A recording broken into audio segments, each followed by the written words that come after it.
দেখতেই পাচ্ছেন কত সুন্দর হয়েছে। আমি 2 ঘন্টা পর বের করে নিয়ে এসেছি টক ঝাল মিষ্টি ললি আইসক্রিমটা।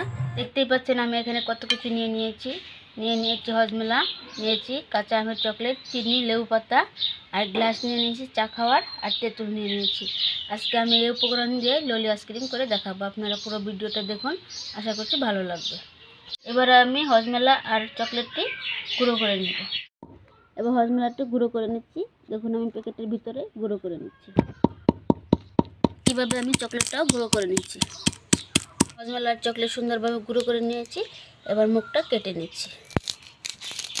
দেখুন কতটা সুন্দর হয়েছে গুঁড়োটা। ভিজিয়ে রেখেছিলাম। এবার আমি তেঁতুলের রসটা বের করে নিচ্ছি। এখানে একটা বাটি নিয়ে নিয়েছি বড় সাইজের। এবার দিয়ে দিচ্ছি গুঁড়ো করা হজমেলা। দেখুন কত সুন্দর গুঁড়ো হয়েছে।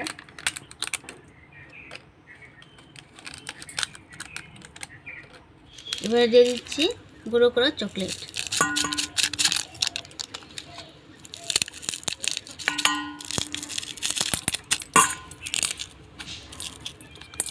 এবার দিয়ে দেবো তেঁতুলের রসটা। এবার দিয়ে দেবো স্বাদ মতো চিনি। এবার আমি দিয়ে দিচ্ছি স্বাদের জন্য হালকা একটু নুন। যেহেতু আমি তেঁতুল দিয়েছি তার কারণে আমি লবণটা দিলাম। এবারে দিয়ে দিচ্ছি 3টে লেবু পাতা। এবার দিয়ে দেবো জল। ভালো করে মিশিয়ে নেব। সব উপকরণ ভালো করে মিশিয়ে নিয়েছি। এবার সব শেষে নিয়ে নিয়েছি 2টা কাঁচা লঙ্কা থেতো করে। এবার আর ভালো করে মিশিয়ে নেব। এবার আমি কালারের জন্য দিয়ে দিচ্ছি একটুখানি ফুড কালার।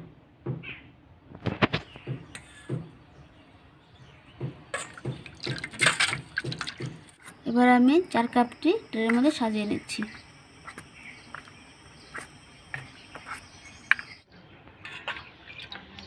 এবার এখানে আমি একটা কাঁচের গ্লাস নিয়ে নিয়েছি। এবার ছেঁকে নেব।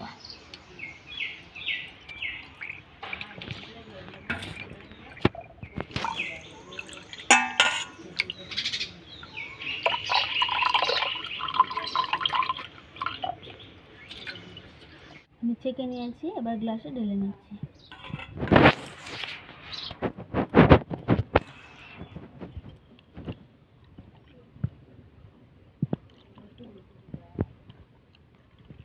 সবগুলি ললি আইসক্রিম আমি ভরে নিয়েছি। এবার দিয়ে দিচ্ছি কাঠি।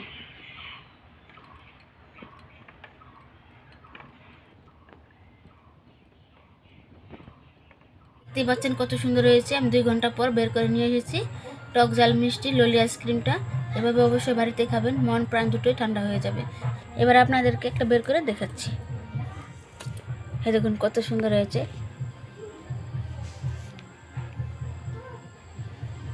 খেতেও কিন্তু অসম্ভব মজার হয়েছে। এভাবে অবশ্যই বানিয়ে খাবেন।